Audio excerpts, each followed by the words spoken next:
hopefully calling Adelaide. So today we're going to be talking with Pip, the author of this wonderful book, Dictionary of Lost Words. And here she is. There she is. Hi there. Hi, Pip. So nice to see Hi, how are you. you? It's wonderful to see you, Clara. So I'm in London, in rainy London, and you're in Adelaide. I'm in the rainy Adelaide Hills. So, yeah, I think our weather might be quite similar tonight or this morning, This morning. whichever time zone you're in. Well, it's lovely to have you and lovely chance to talk about this book because there's been a lot of love for it on Instagram. So we thought it'd be a nice way to just talk a little bit about what it's like to publish a book and edit a book like yours and the story behind the making of your book, because it has this wonderful backstory that fed into the fictional life. I wonder if you could maybe tell us just a little bit about the book, what it's about. Absolutely. So basically, I have woven a fictional story about a woman called Esme through the real story of the development of the Oxford English Dictionary. And the way I've done that is to put a little girl under the sorting table in the scriptorium where all the words for the English language are being defined. And as she grows older, so does the dictionary come to inhabit all of those words, and it inhabits her life. And I was interested in how Esme would influence the words as she grew into a woman, and also how the words would influence Esme as she grew up. So that's it in a nutshell. And yeah, the making of the Oxford English Dictionary is a long process, isn't it? And her life runs in parallel, a kind of 40-year period. We live with her, don't we? That's right. That's right. And the So setting. the dictionary. Sorry. No, carry on. I was going to say the dictionary itself was really a 70-year project, but it didn't really get going until James Murray came on as the editor. And so I have set my story around it really goes from the beginning of when the first words were published until the last words. And Esme grows up in that 40-year period while the words are being published. So that's the lifespan. And of course, it also takes in many other things that were happening at that time. It was an incredibly dynamic time in history. And really serendipitously, I realised that the Oxford English Dictionary was developed at the same time as the women's suffrage movement in the UK was really taking off. And so these two projects, if you like, these two really huge endeavours. One was a man's endeavour, the other was a woman's endeavour. They run parallel to each other, and the story reflects that. Yeah, and you see that awakening in Esme, that love of words, a romantic awakening, and also a political awakening, as you say, with the suffragettes. Can we just go back to that word scriptorium you just dropped in there early on, because there's something rather magical about this setting of the scriptorium. What was it? What went on in there? Honestly, I couldn't have made this up. So, for a novelist, so many things about the story of the Oxford English Dictionary are novelistic, and the scriptorium is one of them. The scriptorium was a corrugated iron garden shed in the front garden of a house in Oxford, and that house belonged to James Murray, who was the editor for the majority of the time that the dictionary was being developed. And this is where James Murray, the editor, and the lexicographers and some assistants spent their days collating all of the words of the English language. It's also the place where those words were stored, and words were very tangible things. So they were contained on little slips of paper about this big, and a word was written at the top, an example of how it had been used in text, and then where that text had come from. That's how the words existed for James Murray and the lexicographers. And they would use those sentences to define the words and to identify the various senses of the words and create definitions. And that's what went into the dictionary. But they had to have a textual history. And so all those words were written on little slips of paper that were stored in pigeonholes. And they covered the walls of the scriptorium. And so the scriptorium was this magical place, especially if you're a wordy person. It literally was filled with words and books and people working with those words and turning them into definitions and meaning. And you came across this story of a lost word, which became the seed for your book. Tell us about that. I did. One of the reason I decided to write this novel, first of all, it happened because I read this book. I've got quite a bit of show and tell. Oh yeah, you've got some stuff behind you. There's a very important part of the book is a trunk, and a trunk that contains all sorts of treasures, mostly words. And I have my own trunk full of treasures just here. And the first one is actually The Surgeon of Crowthorne, which was written by Simon Winchester. And it's non-fiction, and it's about James Murray and one of the more prolific volunteers who sent in words and sentences. And this book had this little anecdote in it, and that was that one word went missing from the Oxford English Dictionary. Just one. James Murray would not admit that any other word had ever got missing. And that word was bondmaid. And bondmaid means slave girl. And when I read more of the history of the Oxford English Dictionary, this anecdote just kept popping up everywhere. But the one thing that I never found out, because no one knows, is how the word bondmaid went missing from the Oxford English Dictionary. Now, I know it's missing. I'm going to keep showing and telling.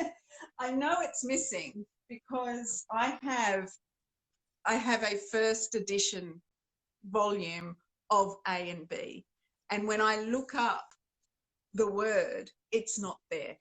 And James Murray only knew it was missing about 13 years after this volume was published. But because no one knows how it went missing, that was just a golden moment, really, for me, because all of a sudden I had a story. All of a sudden I had a starting point for this little girl who's under the sorting table in the scriptorium. In my mind, I immediately saw this slip of paper just falling off the end of that sorting table and landing in her lap. And that's where the story starts. And that piece of paper, she's very young at that moment. She doesn't really understand what she's got, but she knows it's treasure, as you say, and she puts it in a box, doesn't she? That's right. So she's about 4 years old. She can't read it yet, but she knows she's not supposed to touch the words without her father. But this word has come to her, and for a little while she doesn't touch it. She just watches it come towards her, and it lands in her lap, and she doesn't touch it because she's been told not to. But in the end, the temptation is far too great, and she squirrels it away in her pocket because no one claims it, essentially. No one reaches down to find it. And so for her, she's protecting this word, and she puts it in a trunk underneath the bed of Lizzie, the maid, who looks after her much of the time during the day when her father's at work, because she has no mother. So her father takes her to work. This was not unusual. James Murray himself had 11 children, and all of them worked on the Oxford English Dictionary at some time. So it wasn't unusual for a child to be in that environment. And yeah, so Esme asks Lizzie to look after it in this trunk that resides under Lizzie's bed. And it's the first of many words. Which become, her dictionary of lost words. And it's interesting there, you're just talking about not touching a word, the idea of a word as a sort of physical presence. Isn't that fascinating? And all those slips being so physical and tangible. And tell us, I think you went to Oxford, didn't you, as part of the research for this, to get your hands on some words? I did. Honestly, it seems a million years ago now, because the last time I was in Oxford, I did 2 research trips, and the last time was actually in October 2019. And I brought it forward. So I was planning on going in April 2020. And for various reasons decided I was ready to do that last bit of research. And I just can't believe my good fortune, really, in terms of the timing. But that was my second trip, and both trips I was given access to the archives, the Oxford English Dictionary archives at Oxford University Press. I had enormous help and support from Beverley McCulloch, who's the archivist there, Martin Moore, he's the Oxford University Press archivist, and Peter Gilliver, who is actually a lexicographer and wrote a history of the Oxford English Dictionary. And those 3 people, really, I can't give them enough gratitude for helping me with my research for this book. And one of the things that Beverley did was bring me the archive boxes full of slips. So if I was interested in certain words, whether they were in the dictionary or not, they inevitably had slips with those words on them. Because some words, even though the goal was to define every word in the English language, past and present, there were still some words that didn't meet the criteria for inclusion, and yet the slips exist. And so I could look through the archives, and just as an example, and I was allowed to photocopy. Yes, you didn't all take these one. let's be clear. No, I didn't take it. Don't worry. Yeah, obviously photocopies. The real slips themselves are on a sort of a slightly brown, tarnished paper now. But yeah, slightly mouldy. I'm being ones, in that greenhouse. yeah. Well, do you think so? They're not. I suppose there might be some that are mouldy, but the ones I had got my hands on weren't. But they were deteriorating around the edges. Sometimes you pull them out of the archive box and it was like confetti just falling on them. But there are thousands and thousands and thousands of these slips.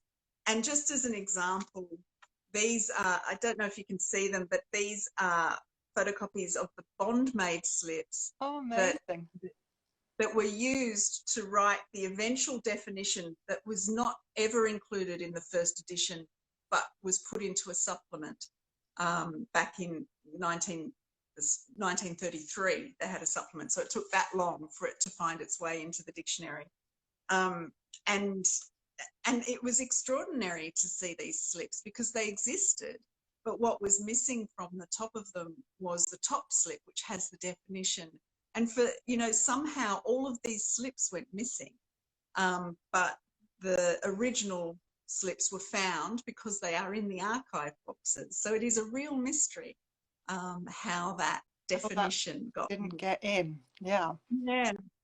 And I was also given access to all of the proof pages of the dictionary. So I could see when a word had been crossed out. And I should also acknowledge a woman called Linda Mugglestone, who is a dictionary scholar. I read a book of hers called Lost Words. It's non-fiction. And it sort of alerted me to this idea that many words had been left out of the Oxford English Dictionary for various reasons.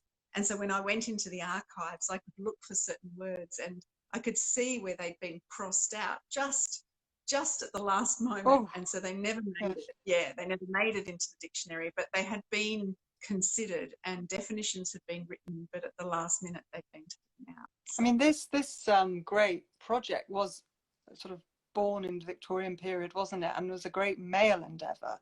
So was there a sort of gendered decision on which words go in and which words stay out? I think so. I think it's inevitable. I suspect that nobody involved in the dictionary at that time would have done it on purpose. Mm-hmm. But we're talking about the 19th century. This is Victorian era England. Not only were the lexicographers, the editors, the people paying for the Oxford English Dictionary, not only were all of these people men, but really importantly, the literature that they were looking at to define the words is pre-20th century literature on the whole, and eventually early 20th century literature, but we're talking about a literature, non-fiction and fiction, that is mostly written by men. And not all men either, but educated middle class and upper class men. And so the reason I wrote the book is because I was wondering, I had two questions essentially. Given that this was a very male endeavour, I wondered, is it possible that words mean different things to men and women? And if they do, could something have been lost in defining the English language simply because women weren't involved in the project, and because women's words weren't written down in the same way that men's words were written down? You know, I was wondering who was writing the books set in the birthing room, for instance, or the laundry or the scullery. If those books weren't being written, then the words being used in those contexts had no way of getting into the dictionary because they had no textual history. One of the wonderful things about the Oxford English Dictionary is that it's a history of our language. It doesn't just give you the word and the current definition, it gives you examples of how a word has been used through time. And it's a really wonderful thing to explore that. And you can't help but think, especially as you go further and further back in time, how male dominated the language must have been.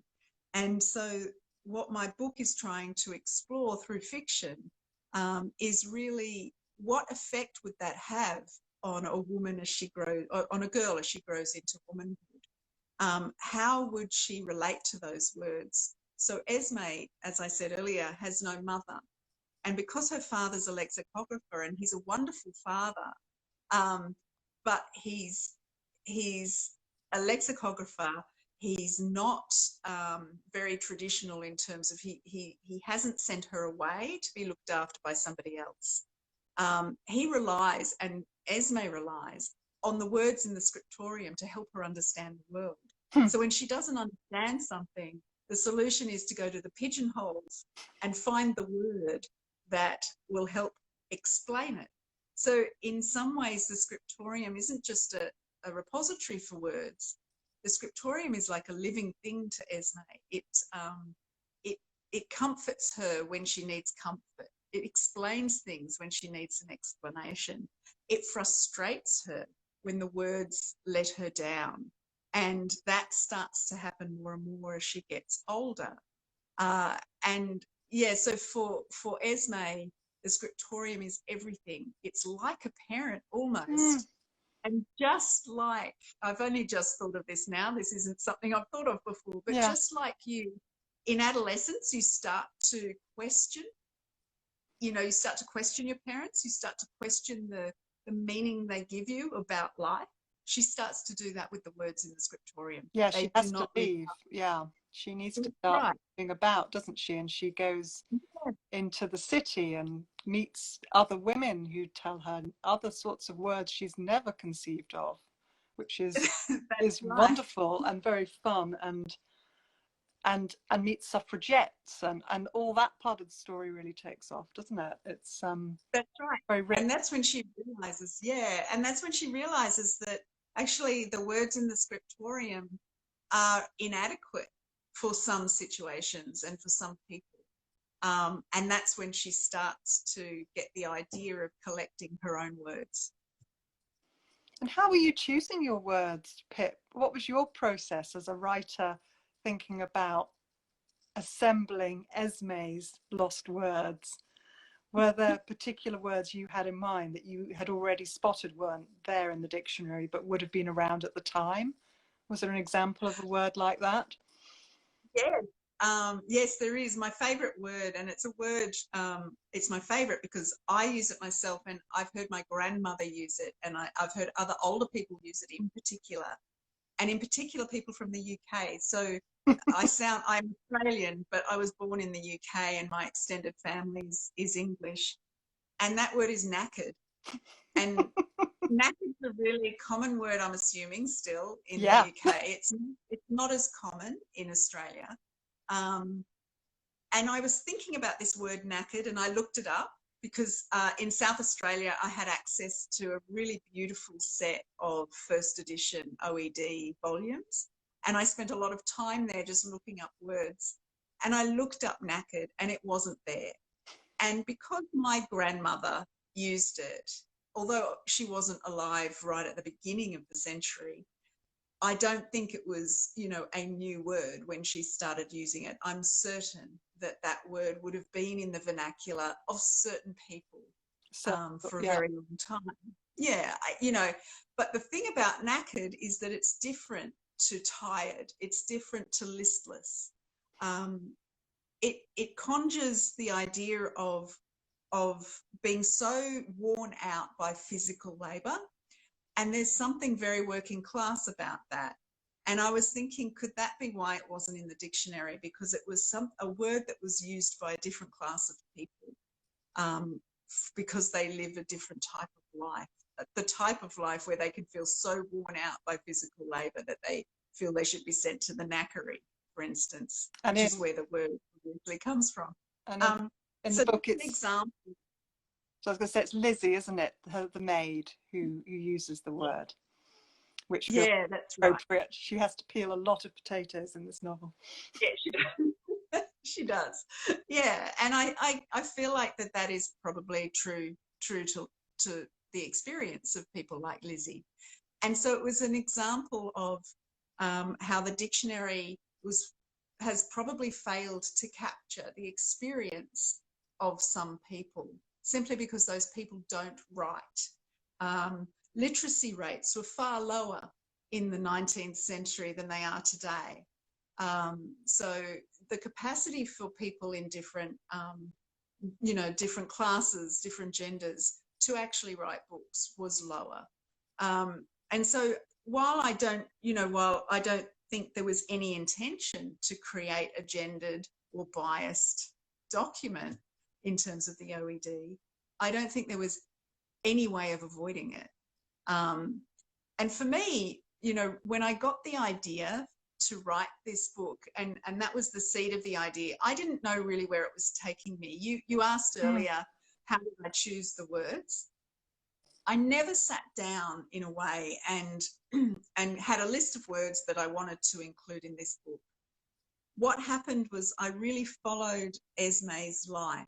And so in many ways, I allowed Esme's experiences to guide the words that I would then look up and explore. And occasionally it led nowhere because the word was beautifully defined in the Oxford English Dictionary, and there would have been no there would have been no kind of drama associated with that word for Esme. But for many others, you know, I was thinking of my own adolescence, for instance, and the sorts of things that I might have wanted to know, you know, when I got my period, for instance. And these are times of crisis in a girl's life, I suppose. And because she couldn't turn to a mother figure, she turned to the words which she trusted. And that's what I would do. I would turn to the words. I went to the dictionary and I would look through for the sorts of words that might have been used at certain times of her life. And sometimes they were obscure and didn't make sense, and other times they just didn't exist. So if you look up curse in the Oxford English Dictionary, which was a common kind of euphemism for menstruation, it doesn't talk about menstruation.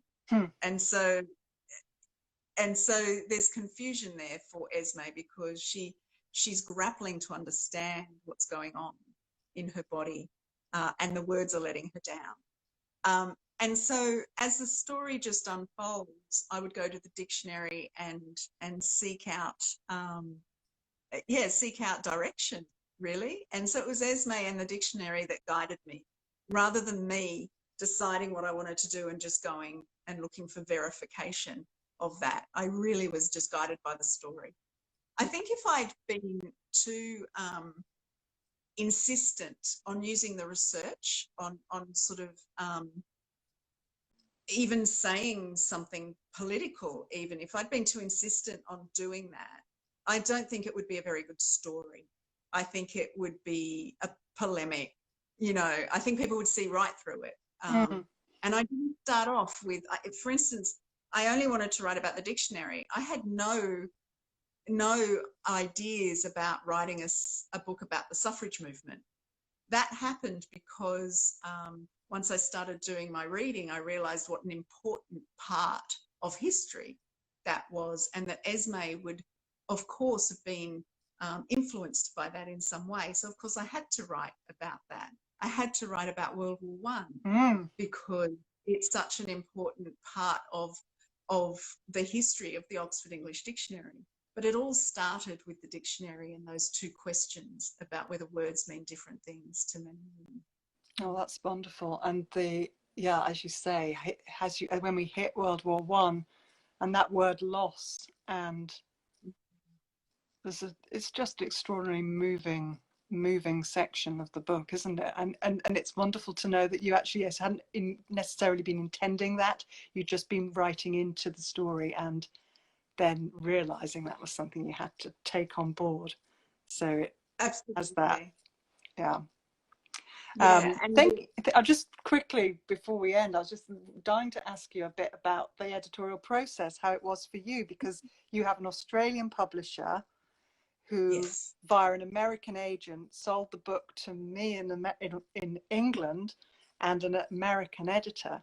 And so you had, from a publisher point of view, you had 3 editors feeding in with comments. And you also had your expert readers you were talking about. Was that a moment, what was that like, having had this world to yourself and sort of sharing it with others in that first instance? How did that feel for you, and how did that go? Well, initially it was terrifying because I didn't even show it to my publisher until it was finished. So they didn't know what I was writing. And because I'd published a book with them before. And I wanted to finish the whole thing before anyone had any input.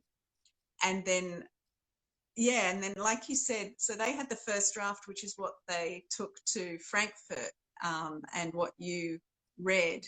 And my publisher in Australia said to me, "What do you want for this book?" And I said, "I want it to be published in the UK." That was all I wanted. I said, obviously I knew it would be published in Australia, but I just said, I want it to be published in the UK because it's an English book, and English as in England, but also English as in English language, which is why I felt, I have to admit, I had some trepidation about how it would be received, having been written by an Australian, despite the fact I was born there. I have grown up in Australia. But the way I think of it is that this is about the English language, which is dynamic and has been shared and has, spread across the world. It's the only language I speak. And so for that reason, I feel very connected to the Oxford English Dictionary. And of course because I'm English, I do go back quite a lot and I have a lot of family there. But it was really important to me that it was published in the UK. And so when you bought it, and when Ballantine bought it in the US, I was over the moon. And when you and Susanna provided editorial input, I was over the moon, especially you, Clara, because you went to Oxford University. You have this understanding of the city that I could only glean from a few research trips. But you lived there, and I remember you making some comments about how you recognised Oxford from my writing, and I think that was one of the proudest moments as a writer, because it meant that I'd noticed the right things and that I'd got it right. that I'd rendered them in a way that was recognisable. And so for an author that doesn't live in the town, that's what you're always hoping to do. It's also a testament to going and doing the research on the ground. Yeah, you have to be on the ground, the covered market and all that. The covered market. And one little anecdote, this is the pledge for the Bodleian Library. In my first draft, and you might not have seen this. My first draft, I had everyone borrowing books from the Bodleian Library because I hadn't been there. And, if nothing else, I became a reader at the Bodleian Library, and I worked at the RAD. You know, I worked in the library doing writing while I was there on research trips. If I hadn't done that, I wouldn't have realised that you can't borrow books from the library, and I wouldn't have changed all of that. I suspect because I did get I got Beverly McCulloch, the OED archivist, to read a draft. She would have told me. Yeah, but it's still eventually. good to, yeah. But you know, those are the sorts of things that sometimes you just can't pick up from Google searches, and Yeah. and you need to be able to touch things, being able to touch those slips, being able to read the letters from Edith Thompson to James Murray and get a feel for her voice. None of that stuff is on the internet. It's, you know, it hasn't been digitized yet. So it was just fabulous. I had so much fun writing this book. I loved every minute of it. I cried a lot because, you know, while I had an idea of, you know, the big picture, like you said, because I was writing into the words and into Esme's story all the time. And so sometimes stuff would happen, like around the word loss. And I wouldn't know until I was writing it how it was going to end. And then, you know, and then I'd find myself crying. I often had a glass of wine and I might have been up to my second, so that could have contributed. Well, no, it's a definite tearjerker, this novel. Yeah, that everyone should be aware of that. But also, since your early readers, of course, we've seen extraordinary response from readers all around the world. You've been a huge bestseller in Australia, a book of the year several times over, and now you're shortlisted for the Walter Scott Award, which is really prestigious and thrilling for us here and all around the world. And can I say one little thing about the Walter Scott Prize? So I showed you those Bond-made slips. This one is a Walter Scott quote. So the word bond-made came from a Scott source. Right. So yeah, Walter Scott uses bond-made in one of his books, and it is one of the slips that is used to define the word. So well, if that's not a lucky charm, yeah. Fingers crossed. Yeah. And there are even, I mean, something about the book that sort of inspires things beyond the book. Something we're planning in a week or so. If anybody's in Oxford on Saturday, the 22nd of May, they may see some of our characters alive and well outside Blackwell's bookshop. But there's something else going on, you mentioned to me, a musical rendition of the book. What's that? Yeah, look, musical rendition makes it sound like, you know, it'll be a bit like Mamma Mia or something. Yeah, but no, not that's quite. Wrong. Sorry. There's a musician from Canberra. He's originally from the Czech Republic, I think. His name is Marian Budos, and he is currently turning it into a book concerto.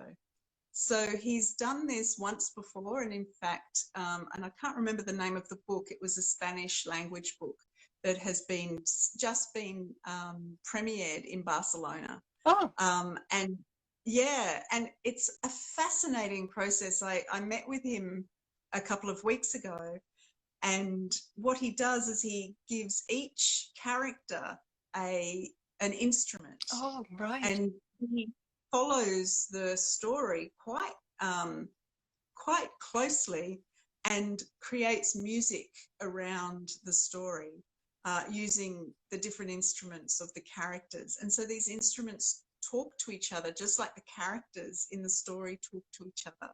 And I suppose, you know, the music goes up and down just as the story goes up and down and the emotions go up and down.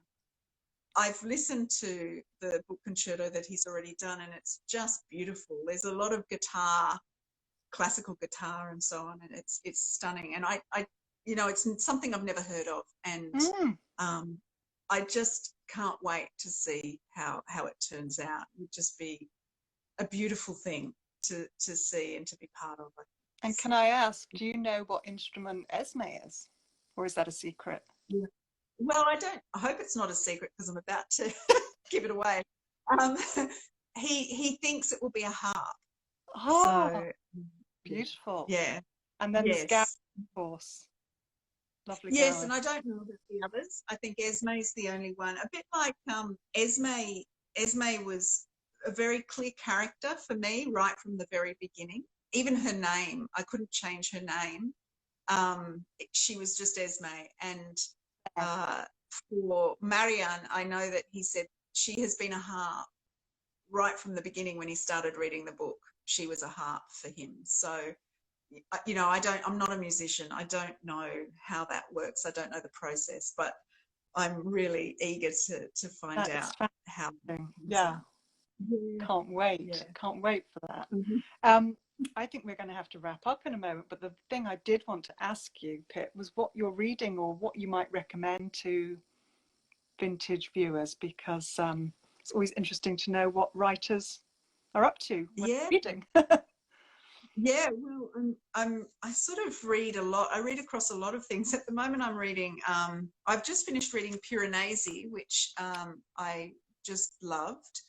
And I'm partway through the original. Is it Mr. Strange and, oh, I've forgotten the name, the Jonathan title. Strange and Mr. Norrell. Jonathan Strange and, yeah, Mr. Norrell. But in the meantime, I'm listening to that one on audiobook. But I do have a few books that I have loved Oh, yeah, over the years. Yeah. So the first one is A Year of Wonders, which is by Geraldine Brooks. And I've started reading People of the Book because I thought that might be relevant to my next book. The Hours by Michael Cunningham is one of my sort of perennial reads. I'm sure these are all books that everyone loves. All the Light We Cannot See is one of my favourite books ever. And a lot of these are historical. Yeah, and I like them because they just give another perspective on a time in history. Well, everyone's read the book Thief, and I couldn't help but, you know, say that one. And also, I love books about books. I was going to say, it's got a book in the title. You'll be there. And The Shadow of the Wind, which is, there's I think now 4 books in this. I've read 3 of them, but it's about a sort of secret library, which, you know, is just gorgeous. So I got those out. They're books that are on my favourite books shelf. Lovely. Yeah. And we were at a book club recently, weren't we? And somebody said about your book, you know, if you love books, you'll love the Dictionary of Lost Words, because it has that seductive power of words and books and people engaging with them. It's a beautiful thing. Yeah, I hope so. Yeah. And, you know, for me, there are a few words in this book which for me have their own storyline. You know, they're not just thrown in there. They actually develop, much like a character does. And I really enjoyed being part of that unfolding, because, like I said, I don't know what's going to happen right at the start, but I really enjoyed where it went with different words. So I hope readers enjoy it. Yeah, well, we've loved working on it and continue to tell everybody about it. And yeah, we hope everybody else gets hold of a copy if they haven't read it yet, and gets to Oxford if they can to see Esme and her friends running around. And could someone please film it? And, well, hopefully you have know, that on Instagram. No, it's such a shame not being able to be there. And one day, Pip, we'll meet in person. Won't that be extraordinary? Absolutely, I can't wait. Yeah. And I'm hoping next year. I'm feeling very positive that it will be next year. Excellent. Well, for paperback then, yeah, for our paperback publication, let's hope. Really lovely to talk to you, and I'm going to sign off now, but thanks for joining us all the way from Adelaide. Yeah. Bye-bye. It was lovely to talk to you. Take care. Bye-bye. Bye-bye.